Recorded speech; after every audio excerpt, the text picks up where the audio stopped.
100তম পূর্ণ হলো জলসা সালানা। বিসমিল্লাহির রহমানির রহিম। ওয়ালাকাদ আতাইনা লুকমানাল হিকমাতা আনিশকুর লিল্লাহ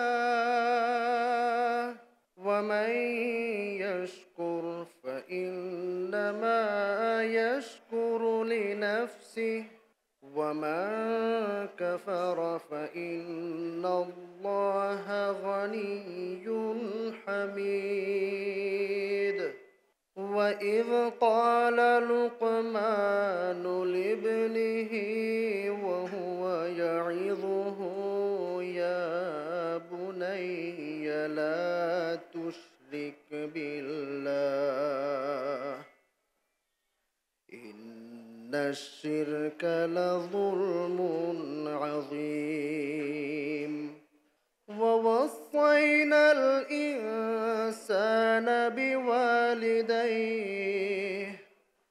حملته أمه وهنا على وهن وفصاله في عامين أن اشكر لي ولوالديك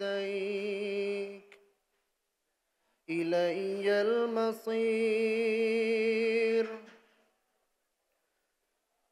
وإن جاهداك على أن تشرك بي ما ليس لك به علم فلا تطعهما وصاحبهما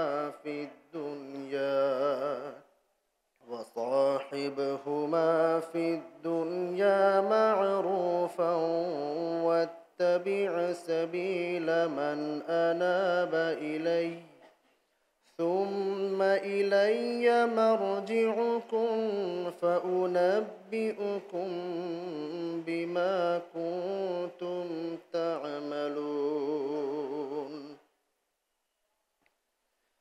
يا بني إنها إن تك مثقال حبة من خردل فتكن في صخرة أو في السماوات أو في الأرض يأت بها الله إن الله لطيف خبير يا بني أقم الصلاة وأمر بالمعروف وانه عن المنكر واصبر على ما أصابك إن ذلك من عزم الأمور ولا تصعر خدك للناس ولا تمش في الأرض مرحا إن الله لا يحب كل مختال فخور واقصد في مشيك واغضض من صوتك إن أنكر الأصوات لصوت الحمير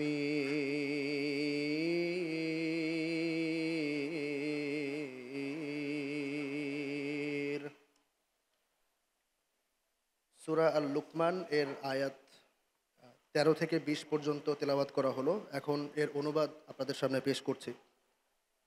আমি বিতাড়িত শয়তান থেকে আল্লাহর আশ্রয় প্রার্থনা করছি। আল্লাহর নামে যিনি পরম করুণাময়, অযাচিত অসীম দানকারী ও বারবার কৃপাকারী। আর নিশ্চয়ই আমরা লোকমানকে প্রজ্ঞা দান করেছিলাম এবং তাকে বলেছিলাম আল্লাহর কৃতজ্ঞতা জ্ঞাপন করো। যেই কৃতজ্ঞতা জ্ঞাপন করে সে কেবল নিজের কল্যাণের জন্যই কৃতজ্ঞতা জ্ঞাপন করে থাকে। আর যে অকৃতজ্ঞ হয় তার স্মরণ রাখা উচিত, নিশ্চয়ই আল্লাহ স্বয়ং সম্পূর্ণ ও প্রশংসার অধিকারী। আর স্মরণ করো, লুকমান যখন তার পুত্রকে উপদেশ দিতে গিয়ে বলেছিল, হে আমার প্রিয় পুত্র, তুমি আল্লাহর সাথে শরিক সাব্যস্ত করো না, নিশ্চয়ই শিরক এক অনেক বড় জুলুম। আর আমরা মানুষকে তার পিতামাতার সাথে সদাচরণ করার তাগিদপূর্ণ আদেশ দিয়েছি। তার মা তাকে এক দুর্বল অবস্থার পর আরেক দুর্বল অবস্থায় গর্ভে বহন করে থাকে, আর তার দুধ ছাড়ানো 2 বছরে সম্পন্ন হয়। তাকে আমরা এক তাগিদপূর্ণ আদেশও দিয়েছিলাম, আমার কৃতজ্ঞতা জ্ঞাপন করো এবং তোমার পিতামাতারও কৃতজ্ঞতা জ্ঞাপন করো। মনে রেখো, আমার দিকেই ফিরে আসতে হবে।